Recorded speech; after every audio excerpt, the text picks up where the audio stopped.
MIM के कौमी सदर बैरिस्टर असदुद्दीन अवीसी पर उत्तर प्रदेश में हुए हमले पर हर तरफ तशवीश जताई जा रही है। ऐसे में एमआईएम कारकुनों की जानिब से इंतजामिया के खिलाफ बरहमी भी जाहिर की जा रही है। नांदेड़ में एमआईएम ने एहतजाजी मुजाहरा करते हुए रास्ता रोक दिया। दिगलुनाका चौराहे पर एमआईएम कारकुनों ने बहुत देर तक ट्रैफिक रोक दी और नारेबाजी की। एमआईएम मराठवाड़ा सदर फिरोज लाला की क़यादत में मुनाकिदा इस एहतजाज में नांदेड़ जिला सदर मिर्जा अमजद बेग, महानगर सदर साबिर चाउस, मराठवाड़ा जनरल सेक्रेटरी कलीम रमजानी व दीगर मौजूद थे। पुलिस ने एहतजाजियों को जबरन हटाते हुए हिरासत में ले लिया। कुछ देर बाद इन्हें रिहा कर दिया गया। रिहाई के बाद एमआईएम के वफ्द ने जिला कलेक्टर से मुलाकात की और सदर जमहूरिया के नाम एक मकतूब रवाना किया। मकतूब में मांग की गई कि असदुद्दीन अवीसी पर हमले की आला सतह की जांच की जाए और असद अवीसी को Z+ सिक्योरिटी फराहम की जाए। कल कुल हिंद मजलिस इत्तेहादुल मुस्लिमीन के सदर नक़ीब मिल्लत अलहज बैरिस्टर असदुद्दीन अवीसी साहब उत्तर प्रदेश के एक ज़िले में अपने प्रचार कैंपेनिंग ख़त्म करके दिल्ली के तरफ जब रवाना हो रहे थे,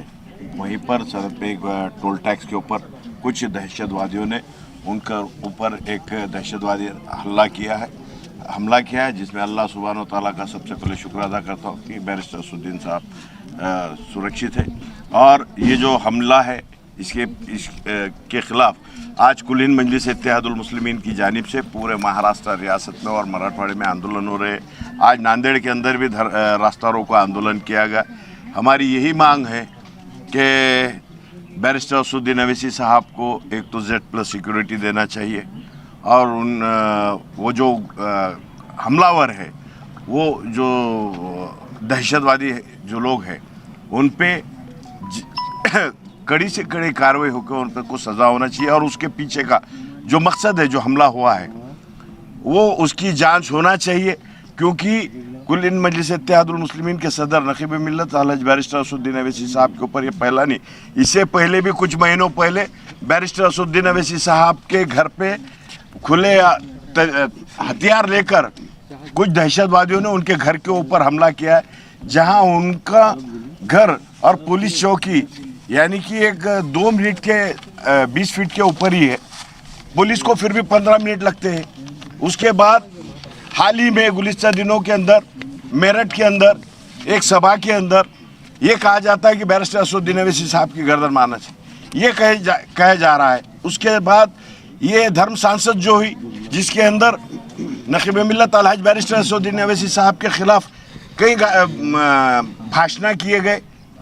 तो हम पिछले कई सालों से ये मुतालबा कर रहे थे कि बैरिस्टर असदुद्दीन अवीसी साहब को Z+ सिक्योरिटी होना चाहिए। ये कहीं ना कहीं ये संगी सोच रखने वाले अगर ये समझ रहे होंगे कि हमला करके जो डराने की कोशिश कर रहे, वो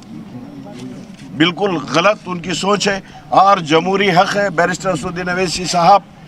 इस ऐवान पार्लियामेंट के अंदर जब खड़े थे तो मुस्लिम, दलित, OBC पिछड़ों की एक आवाज़ है।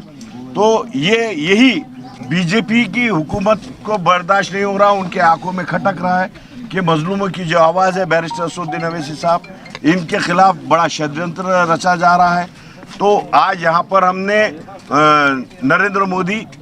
की हुकूमत, बीजेपी की हुकूमत का यहाँ पर निषेध किया है, योगी हुकूमत का, और ये आंदोलन के ज़रिए देश के गृह मंत्री अमित शाह को राजीनामा देना चाहिए, ऐसी हमारी और यहाँ पर मांग है। मजलिस इत्तेहादुल मुस्लिमीन के कौमी सदर व मोअज़्ज़िज़ रुकन पार्लियामेंट अली जनाब अलहज बैरिस्टर असदुद्दीन अवीसी साहब पर कल के दिन जो हमला हुआ, सबसे पहले तमाम हिंदुस्तान भर में मजलिसी खैर ख्वाह, मजलिसी कारकुनान, ज़िम्मेदारान, तमाम इस सेकुलर मुल्क से को चाहने वाले सभी लोग इस वाक़े की कंडेम करते हैं कि एक ऐसा सांसद जिसको इस हिंदुस्तान की सबसे बड़ी पंचायत में सांसद रत्न का अवार्ड दिया गया है, कल उन पर बहुत ज़ोरदार और पूर्ण जोश में उन पर हमला किया गया। हमला इतना शदीद था कि उसमें उनकी जान भी जा सकती थी। आज हमने एक निवेदन भी तैयार किया और हमने एक रोको आंदोलन भी किया कि जिसमें हम ये मैसेज देना चाह रहे हैं कि यूपी प्रशासन जो पूरी तरीके से लापरवाह है, जहाँ पर बार बार CM योगी की जानिब से ये कहा गया कि यूपी में लॉ एंड ऑर्डर का मसला बहुत अच्छा है, आज उस वाक़े ने वो पूरी पोल खोल के रख दी है। और एक सांसद जब वहाँ पर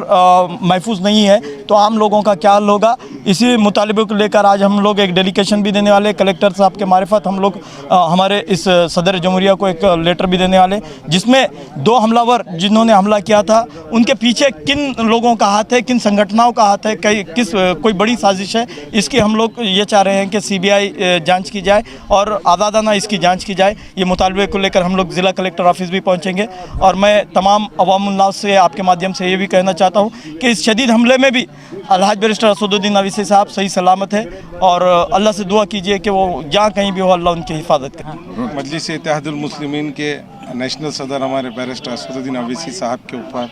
जिस तरीके से कल हमला हुआ है, लोगों की ऐसी प्लानिंग थी कि टोल टैक्स के ऊपर खड़े रहकर और इंतज़ारी कर रहे थे वो गाड़ियों के ऊपर हमला करने के लिए। तो हमको ऐसा लगता है इसके पीछे की बड़ी साजिश है और वो साजिश का पर्दाफाश करने के लिए हमारे तमाम पार्टी के ज़िम्मेदारों ने एक डेलीगेशन लिया है, माननीय राष्ट्रपति साहब को देने का एक मैटर बनाया है और वो मैटर के वजह से वो लोगों के ऊपर सख्त से सख्त कार्रवाई करना चाहिए और उसके पीछे मकसद किसका है और वो मकसद ये क्यों हो रहा है। यूपी के अंदर जिस तरीके से असदुद्दीन अवीसी साहब ने जो मेहनत की है और मेहनत का भरपूर वहाँ की अवाम हमें साथ दे रही है, वो देखे नहीं जा रहा है। इसलिए हमारे क़ायद के ऊपर जिसने भी हमला किया है उनके ऊपर बड़ी से बड़ी कार्रवाई करना चाहिए।